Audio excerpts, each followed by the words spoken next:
Babysitting Rule, Don't Mention the Man in the Basement, Part 6. Hey guys, another update. I know you've all been telling me not to go back, but I just can't walk away. Not at this point. I opened the basement door, and I don't know what I unleashed, but it's my fault that things are escalating. Jamie was now being hunted, tormented, even in ways I couldn't see. I didn't know where else to turn. Nothing I'd tried so far had worked. The crystals hadn't worked. The house itself seemed alive with menace.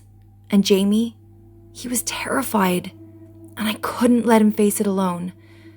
So I did the only thing I could think of. I went to the church. I'm not religious. I've never been religious.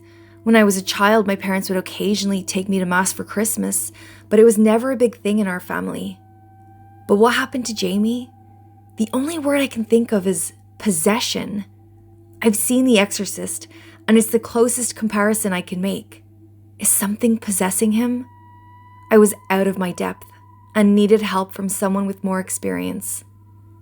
The small parish sat at the edge of town, old stone walls worn smooth from decades of wind and rain.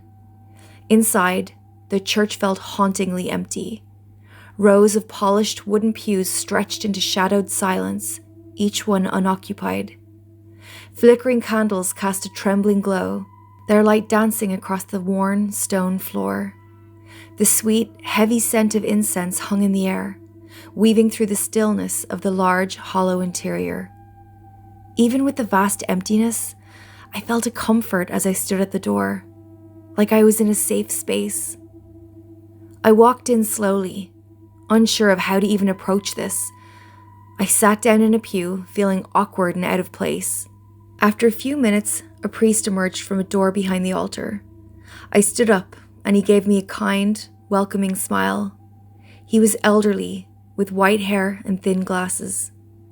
I approached him slowly, my hands shaking. I was embarrassed to even say the words. "Father, I need help," I said, voice tight, uneven. He gave me a small, encouraging smile and gestured toward the pew beside him. "Tell me," he said quietly. "I'll listen." So I did. Once I started, I couldn't stop. The words poured out of me in a rush, faster than my breath, tumbling over each other as I tried to explain the impossible, how I thought little Jamie was possessed, and everything that had led me to believe it. The basement door, the knocks, the voice that didn't belong, the crystals that failed, the mirror, objects moving on their own, the flickering lights that seemed to respond to our fear. By the end, my hands ached from twisting together so tightly, and my throat was raw. The priest sat quietly through it all, fingers steepled, his face unreadable. He didn't interrupt, didn't laugh, didn't dismiss me the way so many others might have. He just listened. When silence finally settled between us, I found myself waiting for his verdict, as though my entire hope rested on his next breath. "I understand," he said at last. His voice was calm, deep, carrying a weight that seemed to fill the space between us. "Sometimes we feel a presence that isn't godly in our home." Relief surged in me. He believed me, or at least he didn't think I was insane. "So, you've dealt with this before?" I asked quickly, almost desperately. I needed to hear that this wasn't uncharted territory, that others had faced it and survived. He gave me a measured nod. "I've done many house blessings. I can come and perform a prayer. It may help bring peace to you all." I bit my lip. A house blessing? It sounded too simple, too ordinary. Just like the energy cleansing with crystals that failed a couple of weeks ago. Did he understand what we were up against? "What about an exorcism?" The word slipped out sharper than I meant it to, like a stone tossed into still water. The priest chuckled softly, not cruelly, but in a way that made my cheeks burn. "Exorcisms are rarely what people think. Why don't we start with a blessing? If things persist, we'll see what needs to be done." I nodded, swallowing my disappointment. Maybe he was right. Maybe I'd seen too many movies, let my imagination fill in gaps that didn't belong. Maybe a simple prayer would be enough. Still, I couldn't shake the gnawing sense that it wouldn't. I didn't want to waste any time. Can you come Friday evening? The night of the blessing, the storm had returned with a vengeance. Rain pelted the windows like stones, wind rattled the old frame, and the house groaned as if in protest.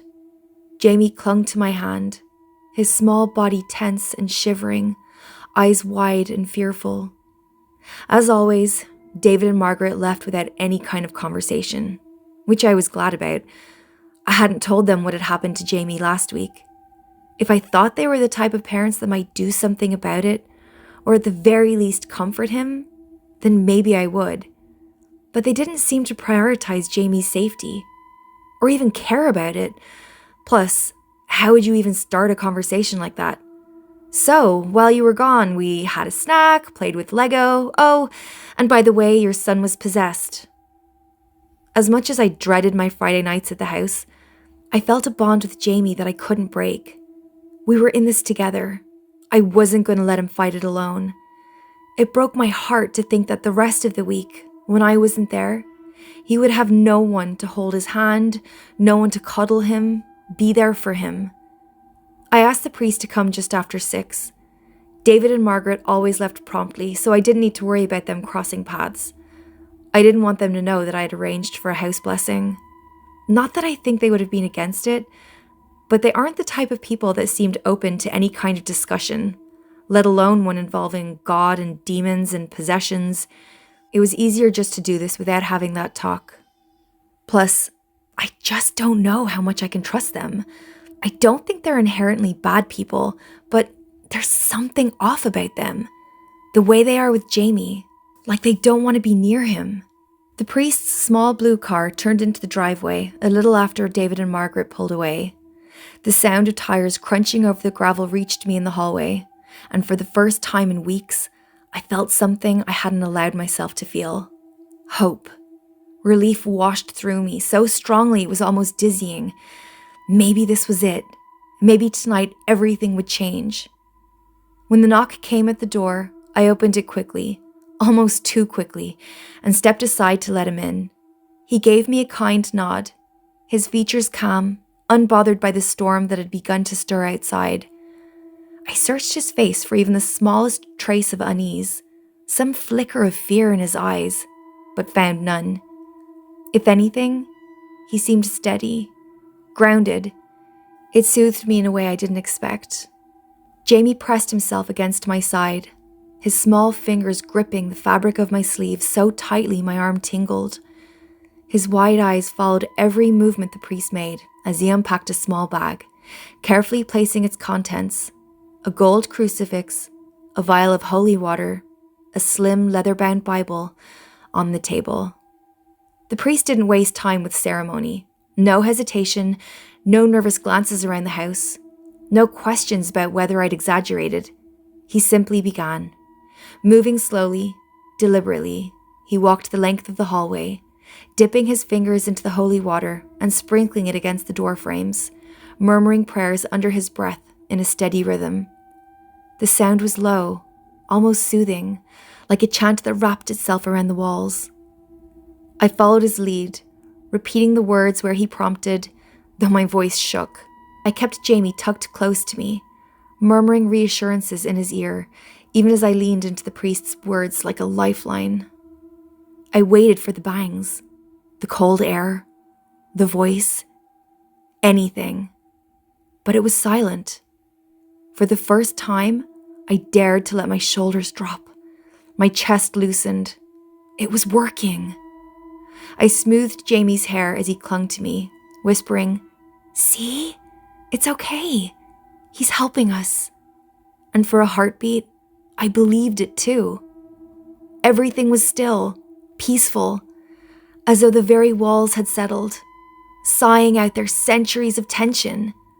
I let myself imagine, for the briefest, most dangerous moment, that the nightmare was finally ending, that this was all it had taken.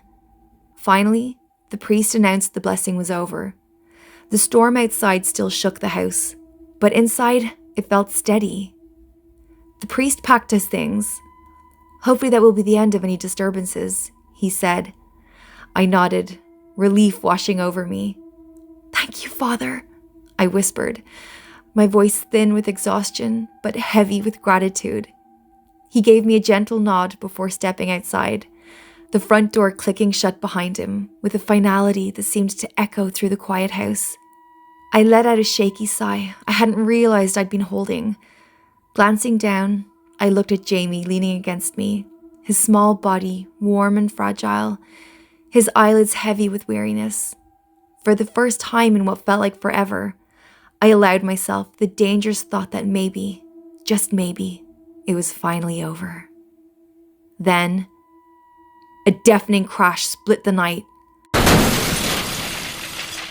My heart leapt into my throat. My stomach turned over.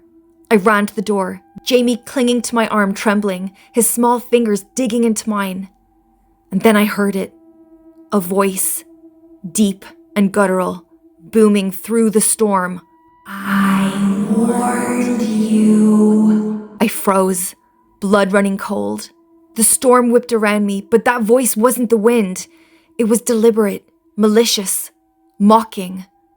I swung open the door and my heart sank in horror. The priest's car had smashed into a massive tree at the end of the driveway. The windshield shattered, the hood crumpled. Rain poured over him, soaking his vigor. He was slumped against the steering wheel, motionless. "Father!" I screamed, running toward the car, shaking, heart hammering. I yanked open the door and tried to check for a pulse, hands trembling and wet. He didn't move, not a twitch, not a breath I could feel. I couldn't even tell if he was alive. Jamie whimpered behind me, small and scared. "What's happening?" I had no answer for him. I looked into his big, scared eyes, searching mine for comfort, for safety. I decided then, I'm going to get him out of this house.